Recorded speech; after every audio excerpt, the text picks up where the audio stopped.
அடிக்க.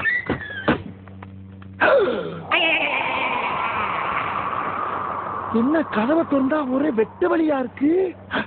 நம்பி அனுப்புனே. ஐயோ, இவன் வேற ஒரு டைப்பா பாக்குறானே. சும்மாவே யூட்டன் போடுவான்.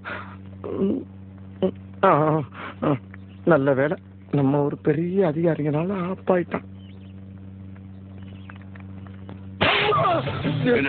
அறிவு இருக்கு அவனுக்கு. பொறுக்கி புறம்போக்கு வயிற்று சொல்ல தானே திக்கிற. படிக்காத முண்டோன்னு சொல்லி கிளிப்பிள்ளை சொல்ற மாதிரி படிச்சு சொன்ன ஓட விட்டுட்டே. தமிழ்நாட்டுல ஒரு அக்யூஸை கட்டிப்பிடிச்சு அழுத ஒரே ஒரு போலீஸ் ஆஃபீஸர் நீதானா?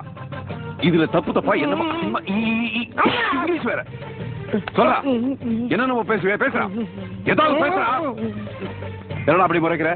என்ன முறைக்கிற? என்னடா திருட்டு மொழி பிடிக்கிற? உங்ககிட்ட என்னடா பேச்சு? வா இன்ஸ்பெக்டர் சொல்றவா. ஐயோ அப்பா சொல்றா. வாடா கஞ்சிர வேணாப்பா. அங்க கேளுப்பா. நான் சொல்ற கேளுப்பா. உனக்கு நான் இருக்கா ஒரு நாள் மாமூல் வாங்கி பிரியாணி சாப்பிட்டப்ப லெக் பீஸ பூரா நீ தின்னுபிட்டு எனக்கு குஸ்கா மட்டும் கொடுத்த. வளரபிள்ளாச்சு திண்டு போட்டு பேசாம இருந்தனே. அதுக்கு நீ காட்டுற விசுவாசமா இது? தப்பிச்சு போயிட்டா என்னடா பண்றது? இப்ப நீ இன்ஸ்பெக்டர் போய் எவ்வளவு மேட்ச் பண்ணுமோ அவ்வளவு மேட்ச் பண்ணுப்பா. நான் எங்க இருந்தாலும் சோலாவா போய் தூக்கிட்டு வந்துடுறேன். என்ன நம்புப்பா. திருட்டு பயவுல சென்டிமெண்டா பேசி என் வேலைக்கு வெடி வச்சு இன்னைக்கு தரைக்கு ஆயில் போட்டு துடைக்க விட்டானே தர பயவுல. ஏ கட்ட பயலே, என்னைக்காச்சும் ஒரு நாளைக்கு ஒண்ணு